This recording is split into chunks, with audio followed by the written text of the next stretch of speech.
अऊज़ु बिल्लाहिस्समीइल अलीम मिनश्शैतानिर लईनिर रजीम। बिस्मिल्लाहिर रहमानिर रहीम। अल्हम्दुलिल्लाहिल मअरूफ़े मिन गैरि रुयतिन वल खालिक़े मिन गैरि रबियतिन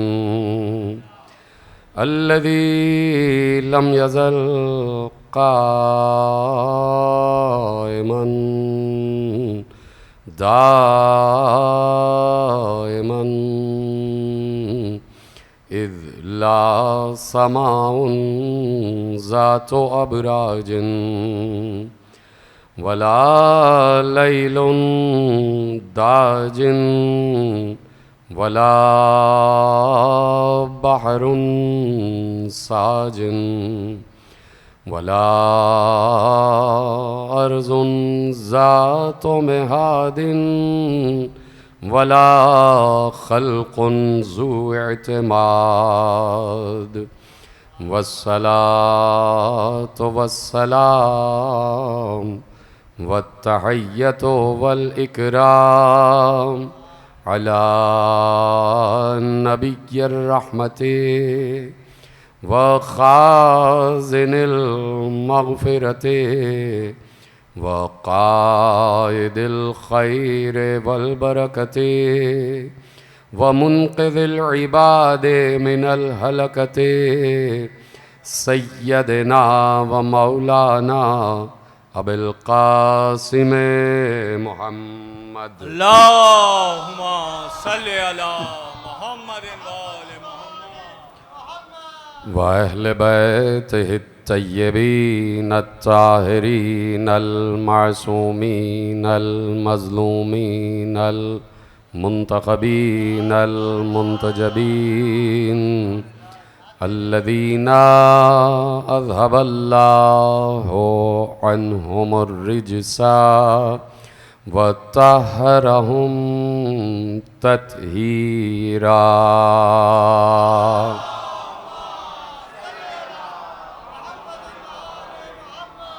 अम्मा बअदु फ़क़द क़ाल अल्लाहु सुब्हानहु व तआला फ़ी मुहकम किताबिहिल मजीद व फ़ुरक़ानिहिल हमीद व क़ौलुहुल हक़।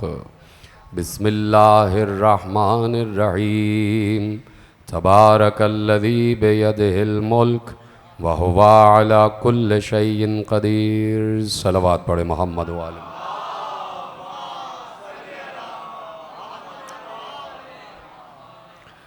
परवरदिगार आलम का शुक्र है कि उसने हमें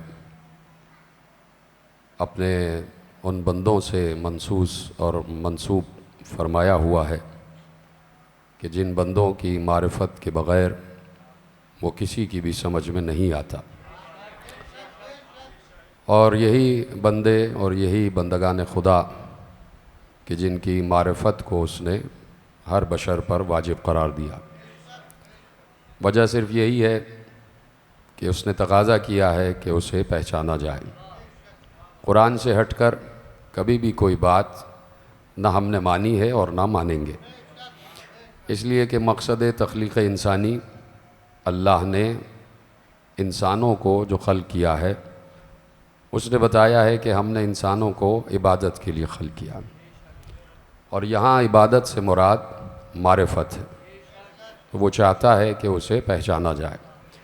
तो जब कुरान ने ये कह दिया है और कुरान के वारिसों ने इबादत से मुराद मारिफत को करार दिया है, तो इसका मतलब है कि इंसान हर पल हर नफस आते जाते आमद व शुद्ध के सिलसिले में सिर्फ़ इस बात की तगो-दो करे कि उसका माबूद कौन है, वो किसकी मखलूक है, उसे रिज़्क़ देने वाला कौन है, उसे सांसें देने वाला कौन है, उसे खाने के लिए गल्ला देने वाला कौन है, उसे इस दुनिया में भेजने वाला कौन है, उसे इस दुनिया में नश्व व नुमू की मंजिल पर तरक्की देने वाला और उसे क़ुव्वत और ताकत देने वाला कौन है।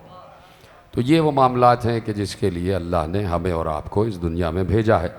बहुत मुख्तसर गुफ्तगू है, इसलिए कि आपने शुरू में दुरूद बहुत हल्के भेजा, तो मैंने कहा मैं भी हल्की ही सी तकरीर करूँगा, इसलिए कि आप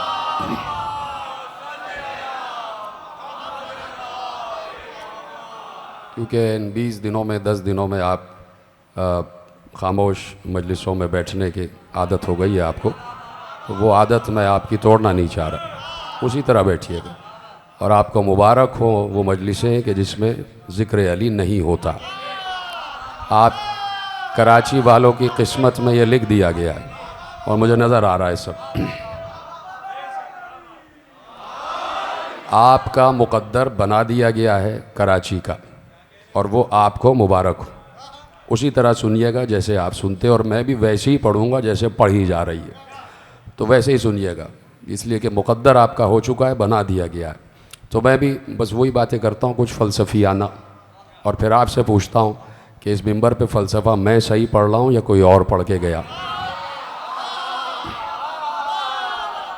तो भाई बात यह है कि मैं तो पहले ही मैंने पहचान लिया था साजिद भाई कि भाई मजमा बड़ा हल्का सा बैठा हुआ है, तो मैं भी ज़रा सादी सादी सी बातें करूँगा। तो मैंने इसलिए अर्ज़ किया कि देखिए अल्लाह ने कुरान में मकसद तख्लीक़ बयान फरमा दिया है, और सीधी सी बात है इसके अलावा कोई और मकसद तख्लीक़ नहीं है, और वो मकसद तख्लीक़ है कि अल्लाह को पहचाना जाए, अल्लाह की मारिफत हासिल की जाए।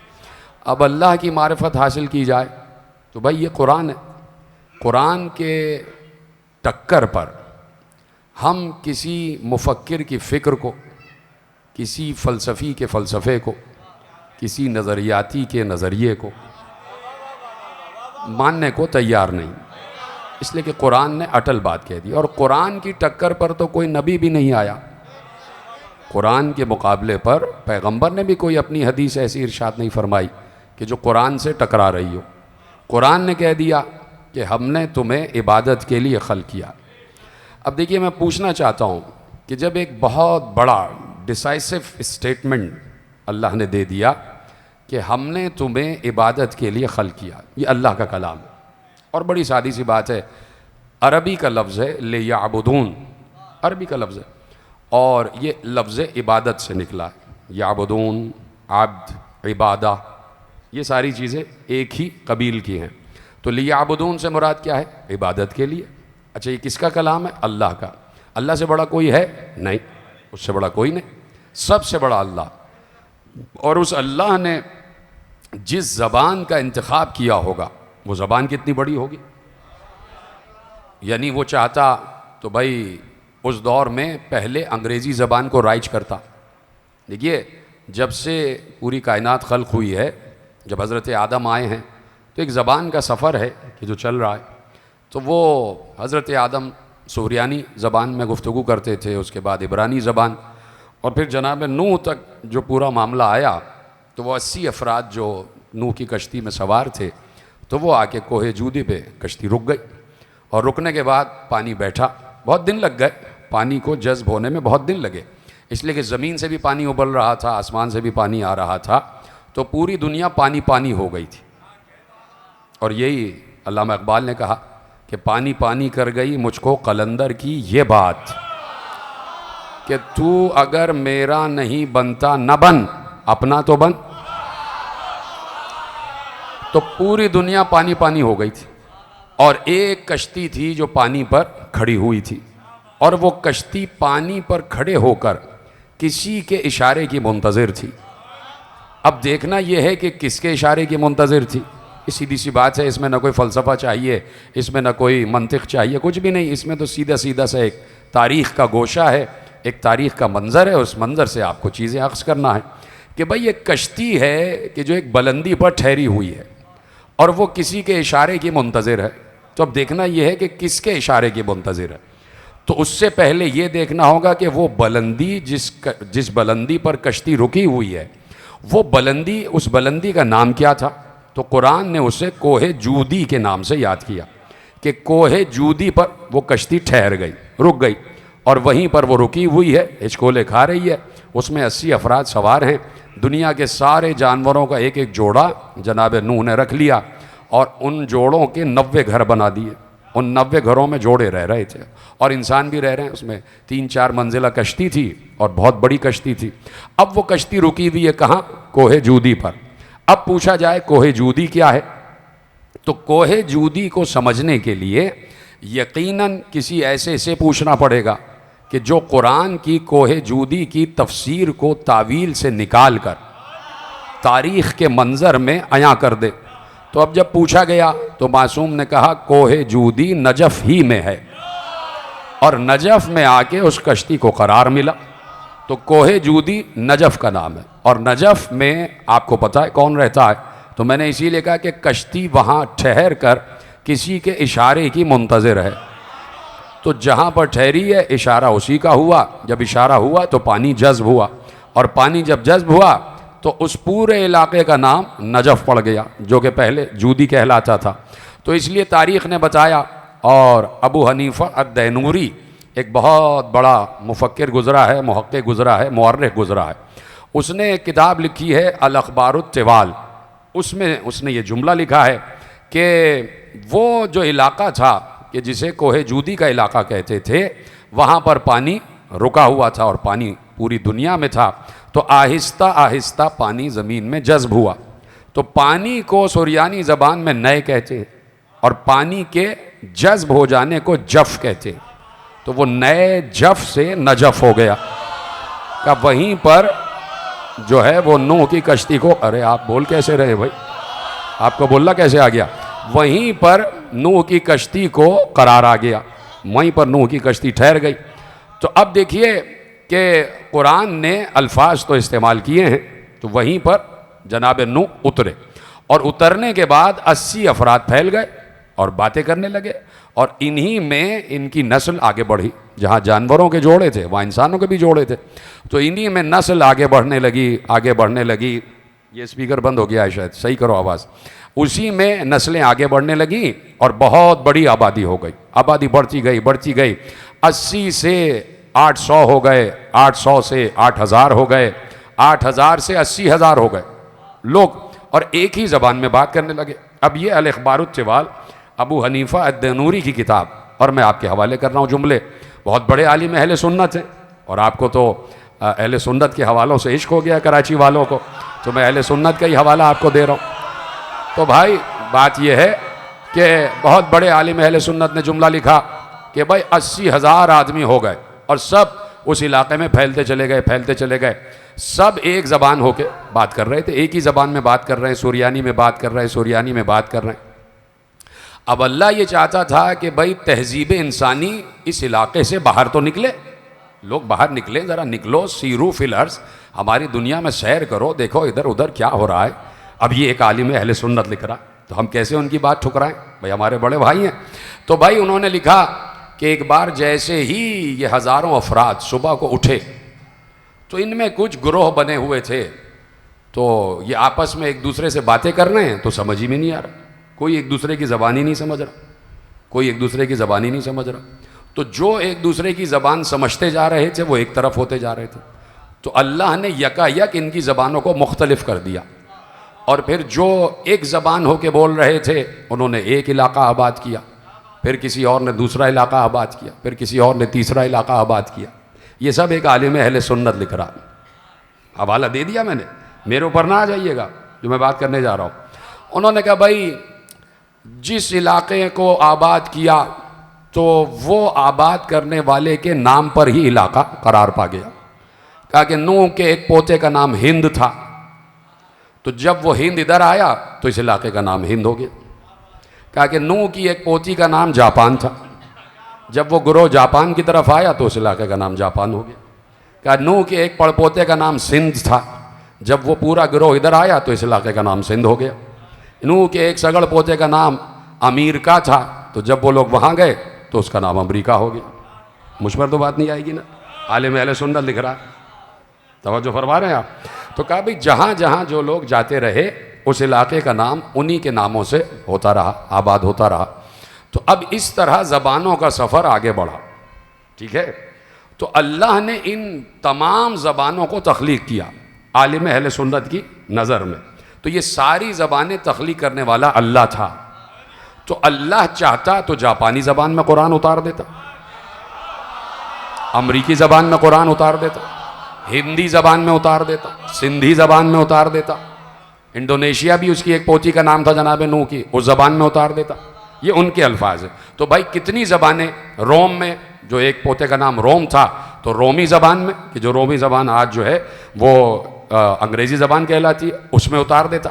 लेकिन अल्लाह ने ज़बान का जो एक सफ़र करार दिया, उस सफ़र में ज़बान तरक्की करती गई, तरक्की करती गई।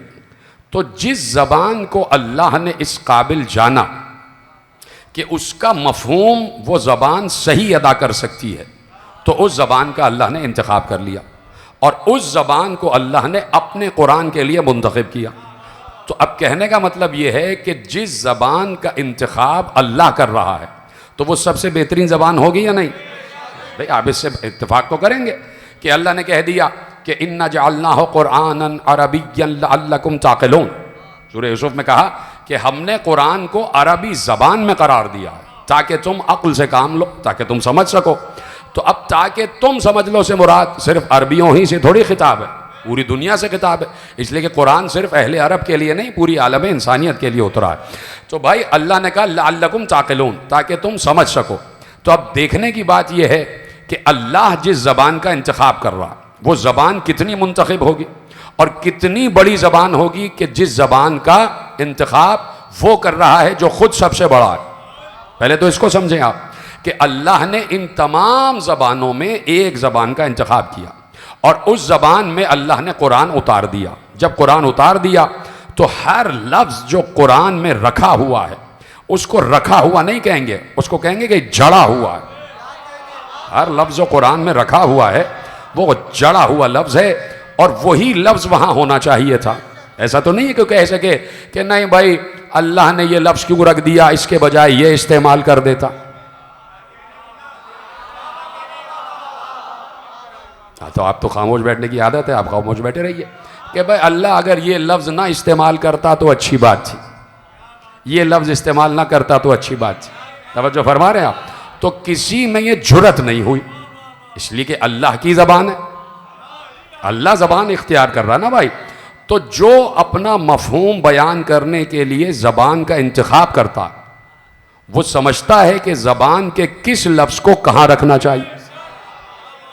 अब अगर किसी ने लफ्ज़ कोई रख दिया है बेवा के लिए तो अब ये नहीं कहा जाएगा कि ये ना रखते, अब ये कहा जाएगा कि उसने रख दिया तो तुमने बदला क्यों। तवज्जो फरमा रहे? तो अब अल्लाह ने लफ्ज़ रख दिए, अल्लाह ने इंतखाब कर लिया, लफ्ज़ जड़ दिए। देखिए मैं आपके अज़हान आलिया को मुंतखब करना चाह रहा हूँ कि अल्लाह ने लफ्ज़ जड़ दिए, जहाँ पर जो लफ्ज़ बेहतरीन हो सकता था अल्लाह ने वो रखा है। पहले तो आप बताएं कि किसी गलत लफ्ज़ का इंतखाब तो नहीं करेगा अल्लाह। जहाँ जो लफ्ज़ मफ़हूम खुदाबंदी को वाज़े कर रहा है वही लफ्ज़ सही होगा। अब अल्लाह ने लफ्ज़ रखा और अब मैं आपके अक़ीदत का इम्तिहान लेना चाहता हूँ। अल्लाह ने लफ्ज़ रखा है ले याबुदून, ये अल्लाह का रखा हुआ लफ्ज़ है, ये किसी और का लगा हुआ लफ्ज़ नहीं है। सूरह ज़ारियात में कह दिया कि वमा खलक़तुल जिन्ना वल इंसा इल्ला लियाबुदून, हमने जिनों और इंसानों को इसलिए खल किया ताकि वो इबादत करे। ये अल्लाह का रखा हुआ लफ्ज़ है, ठीक है। अब अगर कोई जाकर पूछे किसी अल्लाह वाले से कि ये बताइए कि यहां लियाबुदून से क्या मुराद है, तो अब दो ही सूरतें हो सकती हैं कि अगर यहां पर अल्लाह के रखे हुए लफ्ज़ के कोई और माने बयान कर दिए जाएं तो अब दो सूरतें हैं, दो नतीजे हैं कि या तो बयान करने वाला खुदा का बागी है या फिर जो बयान किया जा रहा है खुदा का मतलब भी वही है। दो चीजें हैं। अब मासूम से पूछा गया कि मौला ये इरशाद फरमाइए यहां लियाबुदून से मुराद क्या है, तो कह देते कि यहां लियाबुदून से मुराद इबादत। भाई याबुदून से मुराद इबादत है ना, कि हमने तुम्हें इबादत के लिए खल किया, कह सकते थे।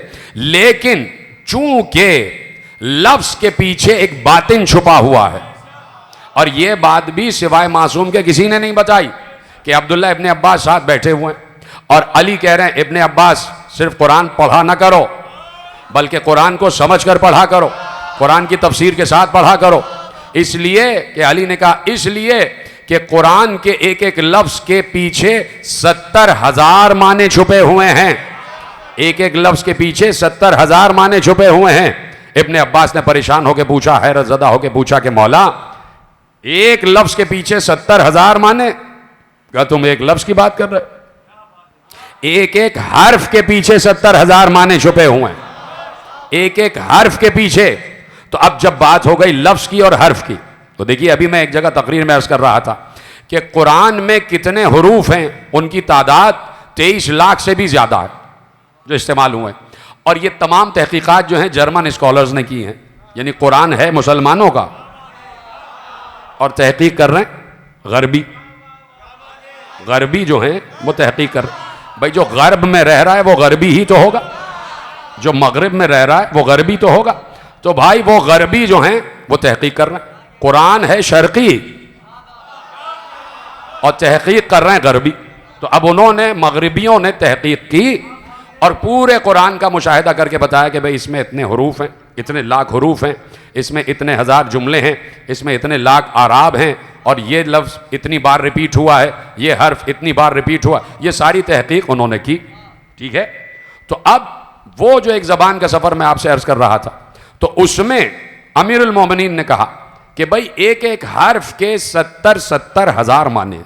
तो आप सोचें कितने माने हो गए, कोई अंदाज़ा कर सकता है कि भाई अगर मसलन 23 लाख हरूफ हैं और एक एक हर्फ के 70,000 माने, तो अब कैलकुलेट करके बताए कि अरबों खरबों से भी ज़्यादा माने हो जाएंगे। तो जैसे ही इब्ने अब्बास ने ये सुना तो फौरन कहा कि मौला, इसका मतलब है कि ये तमाम इल्म तो अल्लाह ही जानता। अब कितनी बड़ी बात है कि एक एक हर्फ के 70 हज़ार माने हैं, तो इसका मतलब है कि ये तमाम इल्म तो अल्लाह ही को होगा। अमीरुल मोमिनीन ने कहा नहीं, सिर्फ अल्लाह को नहीं, फ़कत अल्लाह नहीं, कहा हम भी जानते हैं। अब इब्ने अब्बास ने आंखें खोल कर देखा कि मौला कह रहे हैं हम भी जानते हैं, तो मौला ने दलील दी।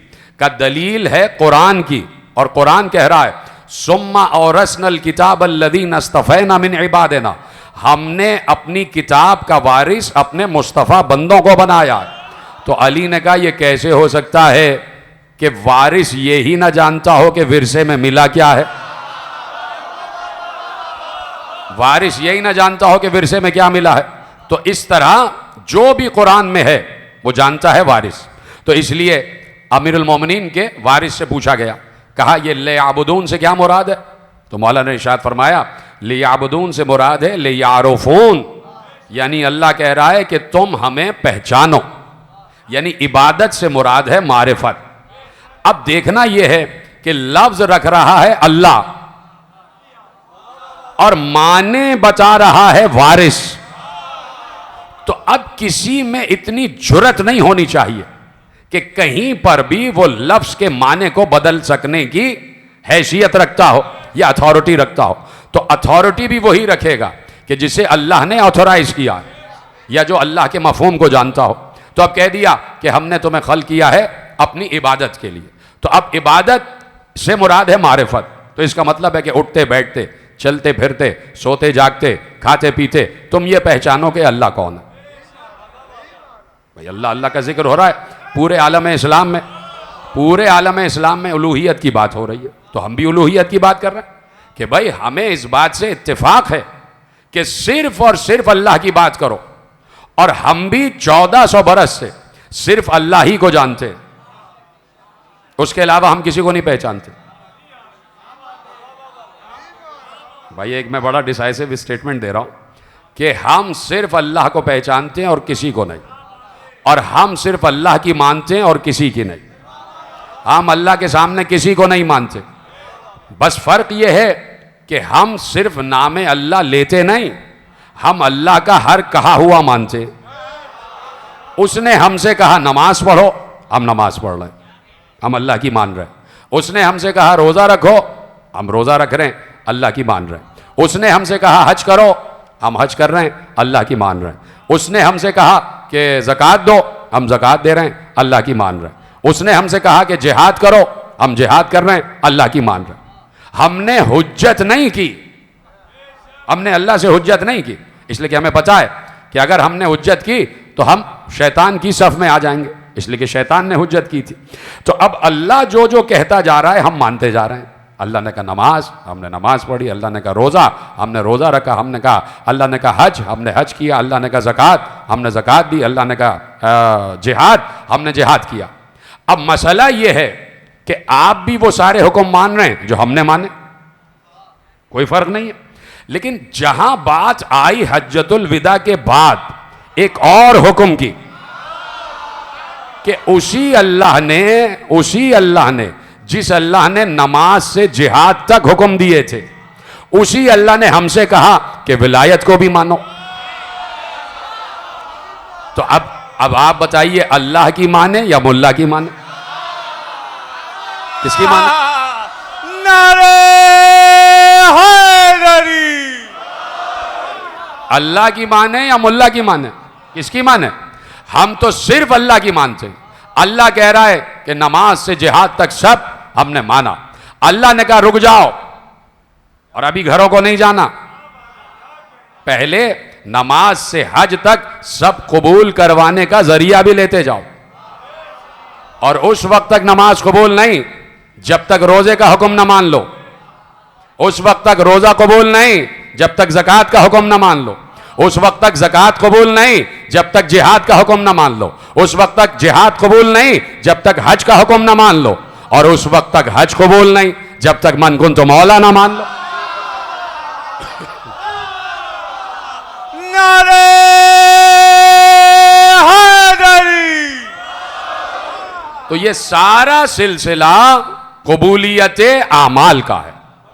ये सारा सिलसिला, ये जो सिलसिला चल रहा है कि जिसे मारिफत आले मोहम्मद का सिलसिला कहते हैं, ये सारा का सारा कबूलियत आमाल का सिलसिला है।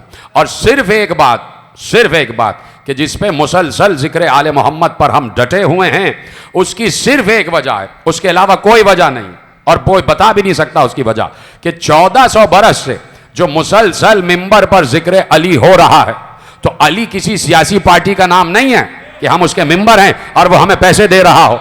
वो अलग बात है कि रिस्क वही दे रहा है, रिस्क उसके ही सदक़े में मिल रहा है, उसी के जरिए मिल रहा है, लेकिन किसी सियासी पार्टी का नाम नहीं है कि हमने रजिस्टर कराया हुआ है, अब जो वो कहता जाए मानते जाए। नहीं, मसला है अल्लाह को पहचानने का, मसला है अल्लाह को पहचानने का। और जब अल्लाह ने कह दिया कि हमें पहचानो, तो मसला वहीं पर है कि 1400 बरस से जिक्र अली इसलिए कर रहे हैं कि अल्लाह से हमने पूछा कि परवरदिगार, तू नजर नहीं आता तो तुझे पहचाने कैसे, तू दिखाई नहीं देता तो तुझे पहचाने कैसे, तू नजर नहीं आता तो तुझे महसूस कैसे करें। इसलिए कि हमारी मजबूरी है कि जब तक हमें कोई नजर ना आए हम उसे जानते नहीं, और जब तक जानेंगे नहीं तो पहचानेंगे कैसे। तो परवरदिगार दो बातें हैं, या तो तू नजर आ जा, या फिर अपने पहचानने का हुक्म वापस ले ले, या फिर अपनी मारिफत का हुक्म वापस ले ले, या नजर आ जा ताकि तुझे पहचाना जाए।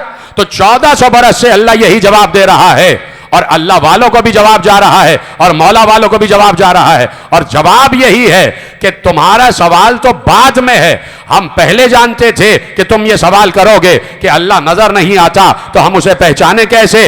इस दिन के लिए है हमने अली के चेहरे को अपना चेहरा कहा है, अली की आंख को अपनी आंख कहा है, अली के हाथ को अपना हाथ कहा है, अली के कान को अपना कान कहा है, अली की जबान को अपनी जबान कहा है। हैदर हैदर हैदर हैदर हैदर हैदर। नारे हैदरी। ये है वजह जिक्र अली की, इसलिए इसरार है जिक्र अली पर, इसलिए इसरार है जिक्र अली पर कि भाई बार बार जिक्र अली है ही इसलिए कि मसला सारा यह है कि अल्लाह को पहचानना है। अल्लाह वाले भी ये मसला नहीं समझ रहे, ये मरहला, ये कजिया अल्लाह वाले भी नहीं समझ रहे कि सारा मरहला है खुदा को पहचानने का। और हमने चूंकि इस आयत को पढ़ा है, सिर्फ पढ़ा नहीं है, माने भी हैं कि अल्लाह को पहचाना जाए। और अल्लाह को मुझे कोई भी आलम इस्लाम का कोई भी फर्द हो मुस्तफ़ा के बगैर पहचान के बताए। अगर मुस्तफ़ा के बगैर अल्लाह का तारुफ हो सकता होता तो अबू जहल ला इलाहा इल्लल्लाह क्यों नहीं कह रहा था? फिर अबू जहल ला इलाहा इल्लल्लाह क्यों नहीं कह रहा था अगर मुस्तफ़ा के बगैर? तो इसीलिए अल्लाह ने एक सबब करार दिया, और वो सबब अल्लाह की मारिफत का सबब है। उसकी वजह यह है, बस खत्म हो रही है बात, कि देखिए मैं अभी परसों टंडोजाम में अर्ज कर रहा था कि इस वक्त वही जुमले दोहराता हूं कि यहां पर भी अल्लाह मौजूद है, हर जगह मौजूद है, हर जगह है, हर जगह यहां पर भी है, लेकिन नजर नहीं आ रहा, नजर नहीं आ रहा। कहा भाई किस लिए नजर नहीं आ रहा? कहा इसलिए नजर नहीं आ रहा कि वो नूर है, और वो ऐसा नूर है जो दिखाई नहीं देता, यानी ऐसा नूर भी नहीं जो इस बल्ब से निकल रहा है जिससे ये पूरा हॉल मुनव्वर है, या वो वाला नूर भी नहीं कि जो सूरज से निकल रहा होता, वो वाला भी नहीं। उसके नूर की हैयत ही अलग है, उसके नूर की कैफियत ही अलग है। तो वो ऐसा नूर है जो नजर नहीं आता, है यहां मौजूद है ना, तो नजर क्यों नहीं आ रहा? इसलिए कि नूर है। उसी नूर से दो नूर और निकले। ये भी सिर्फ हमारे मकतब में नहीं है, उलमा अहले सुन्नत ने भी लिखा है। साहिब इस्तिआब की रिवायत है कि उन्होंने कहा कि पैगंबर ने अपने असहाब को मुखातिब करके कहा कि तुम्हारे नबी को, पैगंबर खुद बैठे हैं और असहाब से कह रहे हैं कि तुम्हारे नबी के नूर को अल्लाह ने अपने नूर से खल्क किया। ये अहले सुन्नत की रिवायत है, और यकीनन इत्तेहाद बैनुल मुस्लिमीन में हमें ये रिवायत पढ़नी चाहिए, और वो रिवायत पढ़ी जा रही है कि उलमा अहले सुन्नत ने लिखा कि अल्लाह के नूर से नबी के नूर को खल्क किया गया। तवज्जो फरमाई आपने। तो अब उस नूर से दो नूर और निकले। तो जब वो नूर नजर नहीं आ रहा, जब वो नूर नजर नहीं आ रहा, तो जो उसके नूर से निकले हैं वो भी नजर नहीं आने चाहिए। सीधी सी बात कह रहा हूं ना भाई, कि जब वो मंबा नजर नहीं आ रहा, तो फिर उसके नूर से जो दो किरणें निकली हैं वो भी नजर नहीं आनी चाहिए, और वो नजर नहीं आती, वो नजर नहीं आती। मोहम्मद भी नूर है और अली भी नूर है, और नूर खालिक का हिस्सा है, नूर खालिक का हिस्सा है। तो उसूलन मोहम्मद को भी नजर नहीं आना चाहिए और अली को भी नजर नहीं आना चाहिए।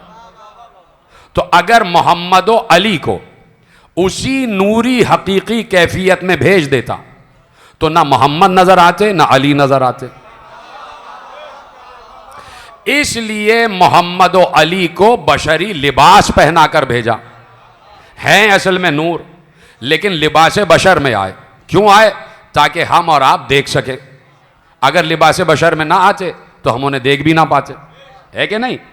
तो अब चूंकि हैं उसी नूर का हिस्सा, तो अब वही नूर का हिस्सा ही बताएगा कि असले नूर क्या है।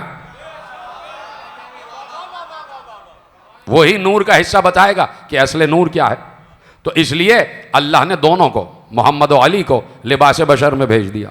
आ गए, नजर आ रहे थे, दिखाई दे रहे थे।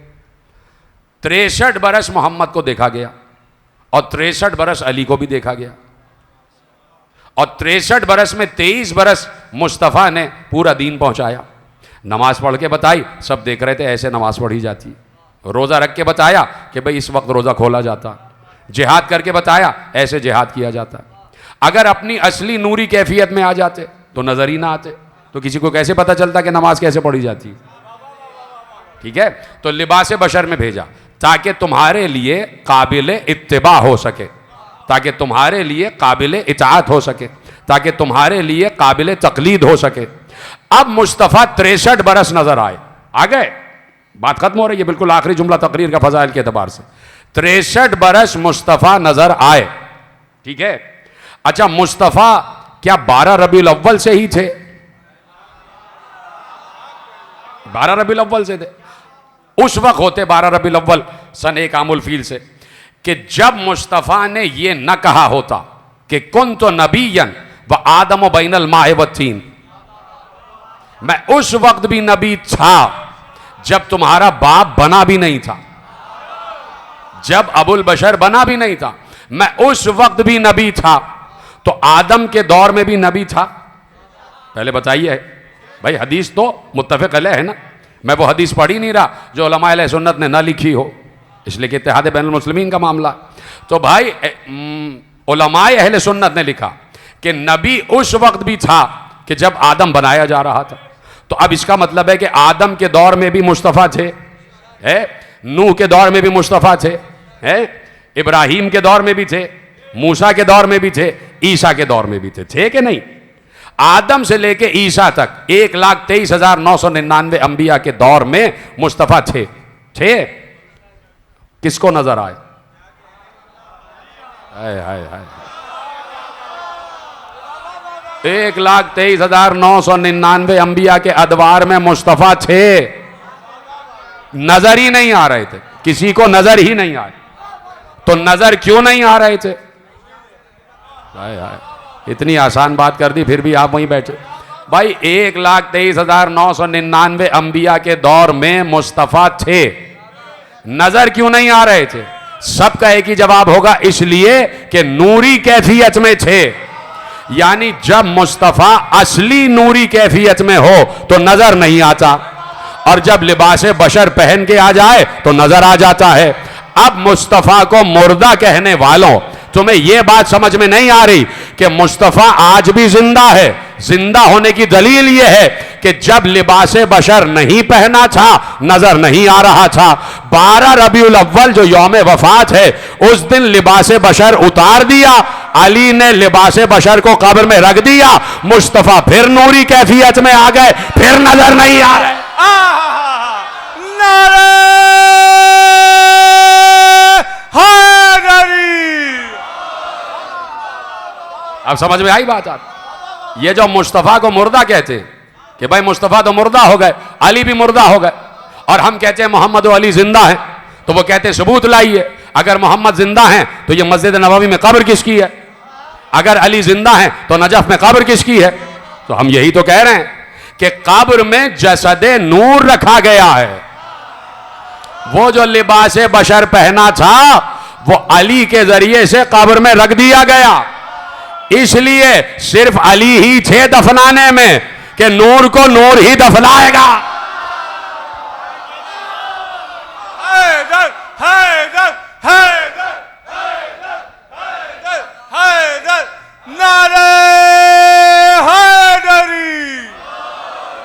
अब समझ में आई बात कि इसलिए जरूरी था कि नूर ही हो, इसलिए कि नूरी लिबास को नूरी लिबास ही कब्र में उतार सकता है।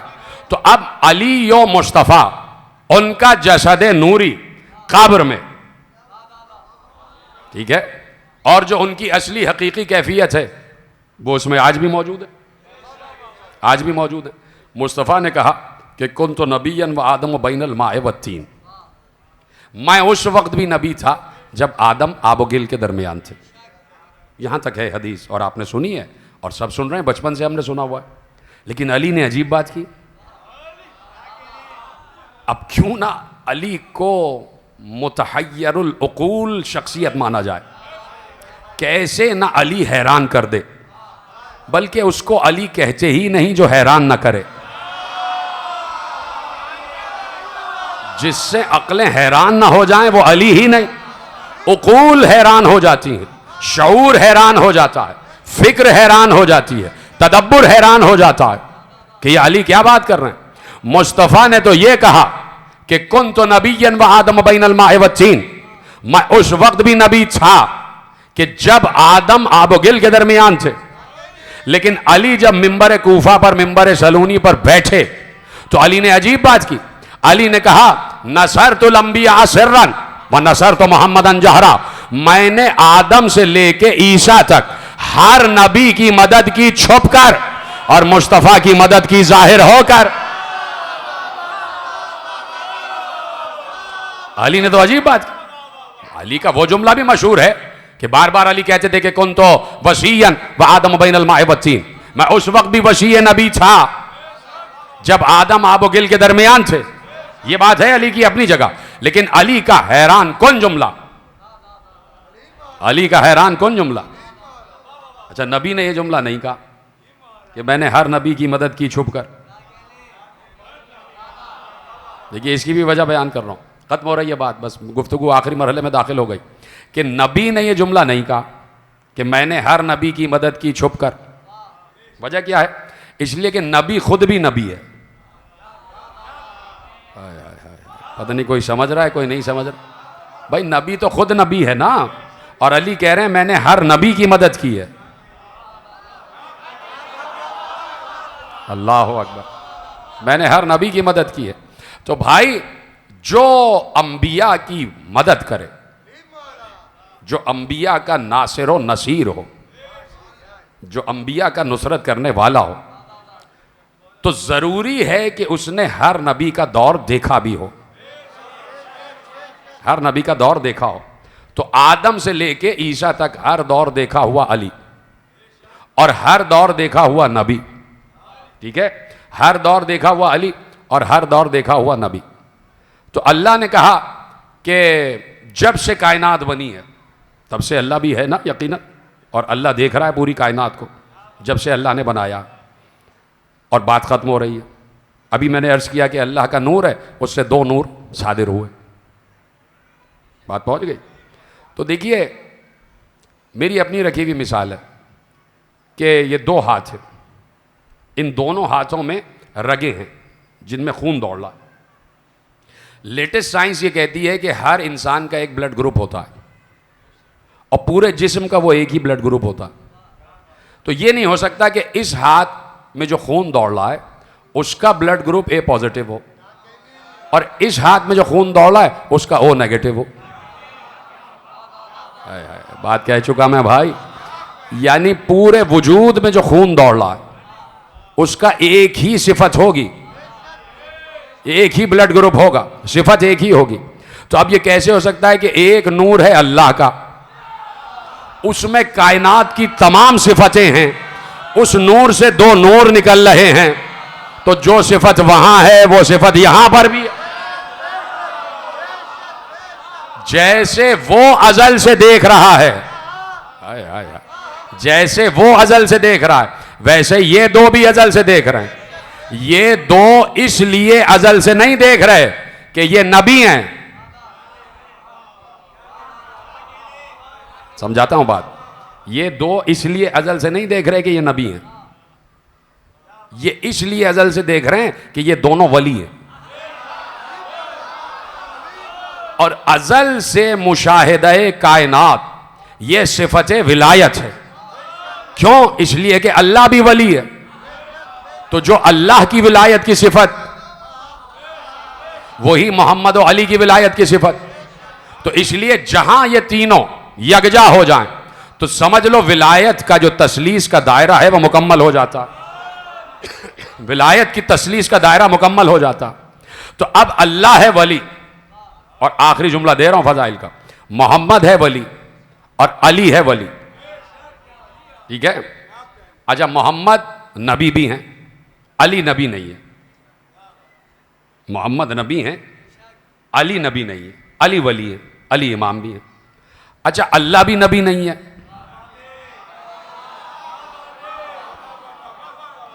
अल्लाह भी नबी नहीं है, अल्लाह वली है, अल्लाह इमाम भी नहीं है, लेकिन वली है। नबी जो है नबी भी है और वली भी है। अल्लाह जो है वो वली है, यानी पूरी कायनात का सरपरस्त है। अल्लाह के पास है विलायत, अल्लाह के पास है विलायत। तो अब अल्लाह का जो मर्तबा है वो सबसे बुलंद, उससे बुलंद कोई मर्तबा नहीं हो सकता। ठीक है? अब देखिए, अगर दो चीजें सामने आ जाएं, एक है इबादत और एक है मनसब, यानी नमाज और नबूवत टकरा जाए, तो शायद आप कह सकते हैं कि नमाज अफजल है, नबूवत कमतर है। शायद कह दें आप कि नमाज और नबूवत टकरा जाए तो आप कहेंगे नहीं भाई, नमाज अफजल है और नबूवत जो है वो मफजूल है। लेकिन अगर नमाज और विलायत टकरा जाए तो कभी ये नहीं कह सकते कि नमाज अफजल है, विलायत मफजूल है, इसलिए कि विलायत नमाज से अफजल है। पूरी बात मैं कह भी गया, आप चुप रहे। नमाज विलायत से अफजल है, इसलिए कि वली है अल्लाह, अल्लाह है विलायत वाला। अब पता नहीं साहब क्यों उठ के गए, बहरहाल इनको कोई हाजत होगी, लेकिन ये कि वली है अल्लाह, अल्लाह के पास है विलायत। अब पूछना यह है कि अल्लाह अफजल है या नमाज?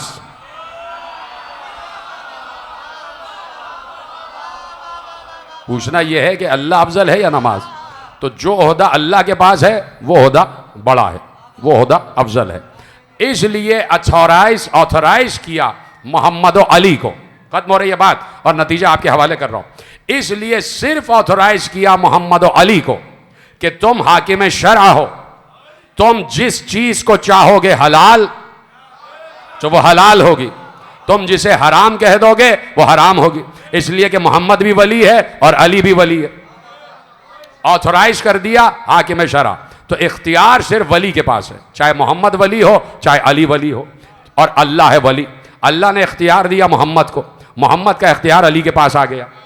अब जिसे चाहें, आप कहते हैं ना कि हाकिम शरअ के इख्तियारात क्या है, तो अल्लाह के नबी ने इसलिए पहले तमाम असहाब से वादा लिया कि मैं तुमसे औला बित तसर्रुफ हूं या नहीं।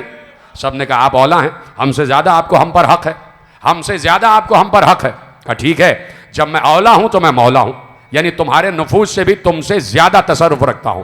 तो मौला का इख्तियार यह होता है, जो समझ जाएगा उसको सलाम है, जो नहीं समझेगा उसके लिए दुआ। मौला का इख्तियार यह होता है कि अगर मियां बीवी सामने बैठे हैं तो बगैर सीगे के कह दे तुम दोनों में तलाक, तो तलाक।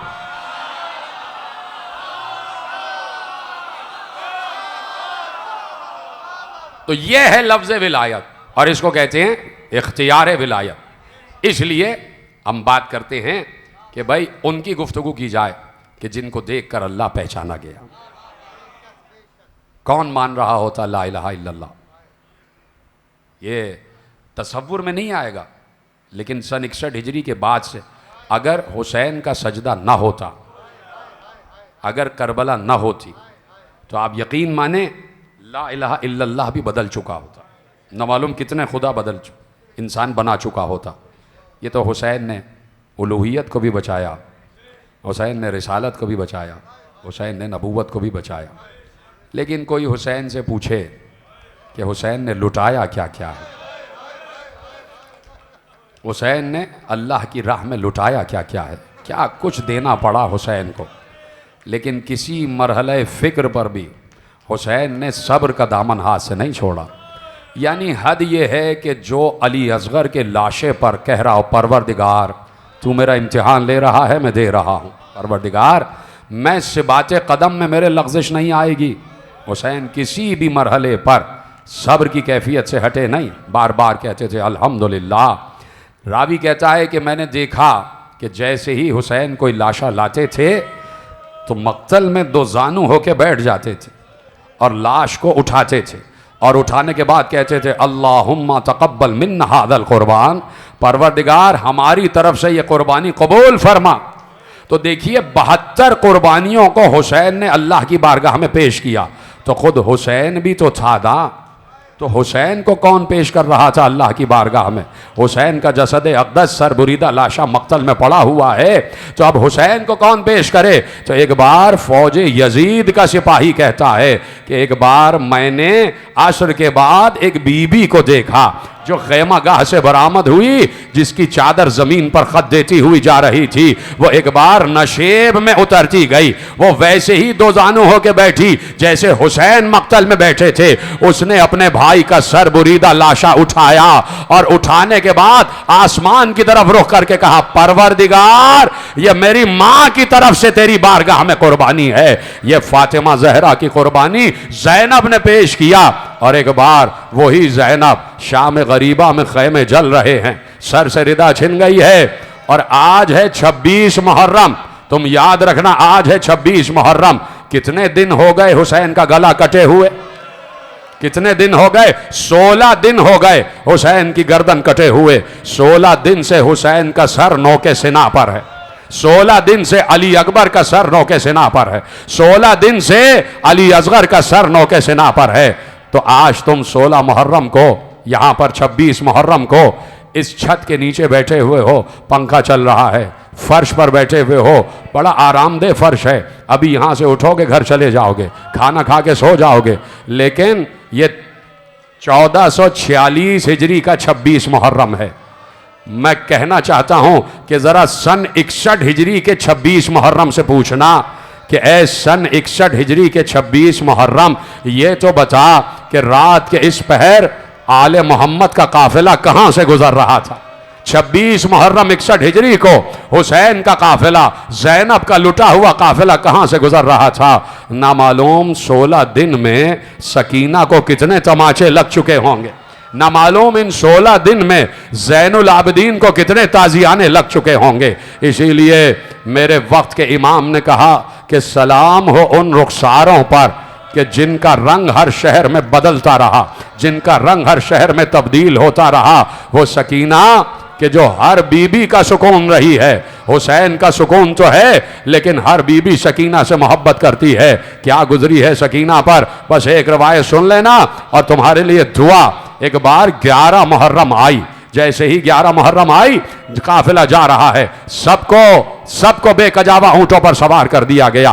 किसी भी बीबी के हाथ आजाद नहीं है, हर बीबी के हाथ रस्सियों से बंधे हुए हैं, सबके सरों पर चादर नहीं है, सब बेकजावा अमारियों में बैठे हैं। सकीना ज़ैनब की गोद में है, सकीना के हाथ भी रसन से बंधे हुए हैं।